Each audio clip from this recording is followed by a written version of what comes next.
Buongiorno, vi voglio parlare oggi di alcune cose che devono essere considerate riguardo alle redini quando montiamo in sella. In particolar modo vi voglio dare tre consigli, che questo non significa che sono le uniche cose che dobbiamo considerare quando siamo in sella e usiamo le redini, ma sono tra gli errori più comuni che vediamo fare nel lavoro con i cavalli da sella, quando montiamo in sella. Il primo degli errori è quello, a prescindere se montate, ora in questo caso io sto montando con la capezza, con il Natural Halter o Natural Hackamore, se considerate tutto, compreso le redini. Ma la stessa cosa che vi sto dicendo vale ancor più se montate con un filetto, ok?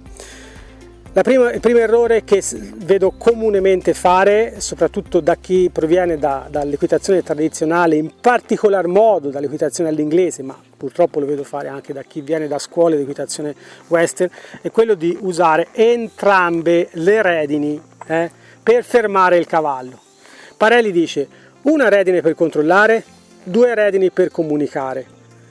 Quindi quando io voglio controllare, perché ad esempio ho il cavallo che non mi si ferma, userò sempre una redine, perché Red Skilton diceva: se io riesco a tenere qui la parte sinistra del mio cavallo, la parte destra non potrà andare da nessuna parte, ok? Quindi è importante. Red Skilton, per chi non lo sa, è stato uno dei mentori di Pat. Quindi è importante ricordarvi sempre che i cavalli non si fermano con due redini. Posso comunicare con due redini, come in questo caso, perché voglio chiedere di fare il back, ad esempio, oppure in esercizi più avanzati posso chiedere di entrare in una riunione, ok? Anche se si può entrare in una riunione anche senza usare le due redini, ma insomma questo è un argomento troppo spinoso per affrontarlo in un semplice video di qualche minuto. Quindi quello che io non voglio fare, non voglio assolutamente tenere il mio cavallo con due mani, ok? Per un motivo molto semplice, che due mani causano due problemi nella testa del cavallo. Il primo è quello che aumenta la claustrofobia, perché lo sto bloccando e se lui volesse scappare non può scappare, in teoria non potrebbe scappare, quando in realtà può scappare quando gli pare, però aumenta la sensazione di claustrofobia perché sembra che io lo tenga, no? Un po' come se, non so se vi è mai capitato, c'era un detto quando ero piccolino, no? Che mi raccontava sempre mia nonna, in cui c'erano dei ragazzi che erano entrati dentro un cimitero e avevano per scommessa fra di loro facevano vedere chi era più coraggioso, dovevano entrare dentro il cimitero, e poi uno di questi qui, siccome sentì dei rumori, si spaventò e mentre che scappava, quando scavalcò il cancello, rimase agganciato per la camicia alle punte che c'erano nel cancello, e dice che questo qui si sentì male durante la notte perché era convinto di essere trattenuto da un fantasma, no? E quindi è un po' quello che succede nella testa del cavallo.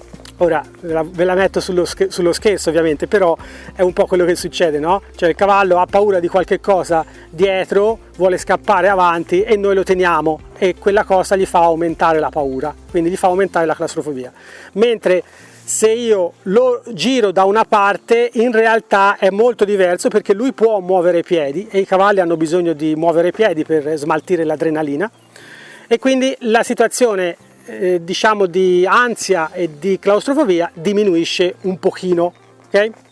Quindi ricordatevi sempre: non usare due redini, usare una redine sola. Un altro degli errori che si vede fare molto spesso è quello di voler fare i fighi e tenere il cavallo con le redini molto molto giù, ok? Però poi, e va bene, non è sbagliato, però poi quando vogliamo prendere il controllo del cavallo perché magari non va nella direzione che noi vogliamo, oppure dobbiamo intervenire per correggere, cosa facciamo? Facciamo questo: prendiamo la redine lunga così e andiamo a fare la correzione. Magari il cavallo continua ad andare dritto, io continuo a tirare, o mi rompo la clavicola, oppure io quando arrivo qui sono costretto a fermarmi perché più di qua il braccio non va, no? E tutto questo per quale motivo? Perché ho preso la redine troppo lunga. Allora la correzione giusta che dovete fare è quella di usare una mano per alzare la redine. Vedete, guardate come faccio io, io alzo la mano scendo con l'altra in basso a prenderla corta quanto mi serve, poi mi riaddirizzo e prendo il cavallo. Vedete quanto spazio c'ho ancora? Ho già controllato il cavallo e sono ancora qui, posso addirittura arrivare fino qua, ma ho il controllo massimo del cavallo. Quindi aggiustatevi la lunghezza della redine prima di iniziare a fare la richiesta. Non siete abbastanza veloci? Esercitatevi. Giù la mano, sulla mano, prendo e faccio la correzione. Giù la mano, sulla mano, prendo e faccio la correzione. Devo farla di là? Cambio la mano, alzo, scendo e faccio la correzione. E giù. Alzo, prendo, scendo, giù. Alzo, prendo, scendo, giù. Ok? Questa è la cosa giusta. Non fate questo. Cos'è questo? Questa è una roba che è inguardabile. A volte si vede della gente che lavora qua giù con le mani. Fanno ridere. Come si fa a essere efficaci con le mani qua giù? Quindi, mi raccomando, non fate quell'errore lì. Quando vedete qualcuno che monta così, e si vedano in tanti maneggi, ok, andate in un altro maneggio, non vi preoccupate, non è un problema suo, un giorno lo scoprirà che non si fa a quella maniera. Terza ed ultima cosa, importantissimo, non vi buttate dentro con la spalla. Voi dite, cosa ci incassa con le redini? Non ci incassa nulla con le redini, ma è collegata alle redini, perché tante volte io vedo che le correzioni vengono fatte così. Io voglio che il cavallo vada di là e si vede che si fa così. Ok? Voglio che il cavallo vada di qua e si vede che fanno così. Ok?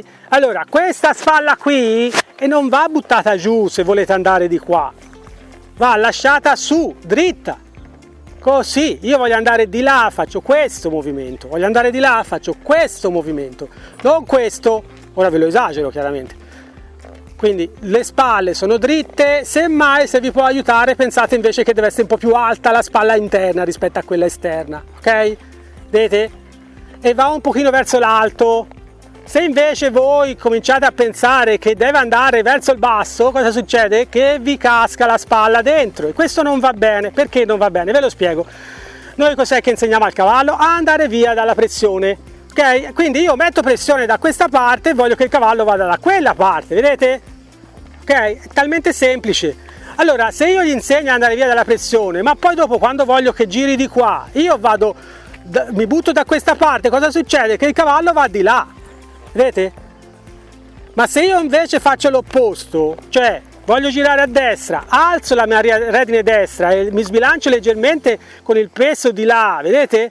Cosa succede? Che lui gira molto meglio perché alleggerisco la parte interna, gira molto meglio, non importa che faccia questo, cioè il cavallo sente una mosca che va sul pelo, quindi basta giusto che sbilanci un po' il mio peso, gli do il consiglio con la redine e ottengo quello che voglio. Questi sono 3 consigli, quindi ve li ricordo tutti e 3. Il primo, non usare 2 redini, una redine per controllare, 2 redini per comunicare. Voglio comunicare? Comunico, posso comunicare anche con 2 redini. Secondo, non prendere le redini troppo lunghe. Questo, dove vado qua giù? Ok? Quindi alzo, scendo e prendo.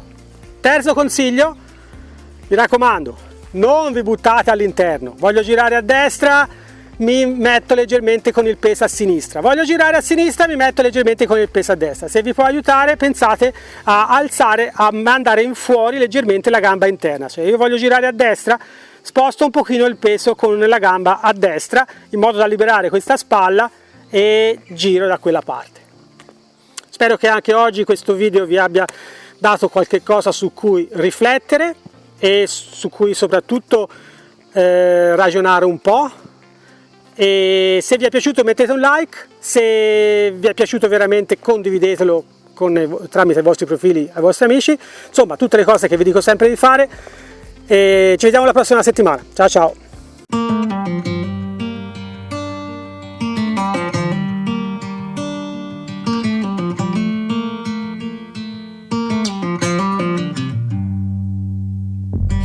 Back to what used to be home, passing by those little towns I know so well, stopping for gas and then I'm behind the wheel again.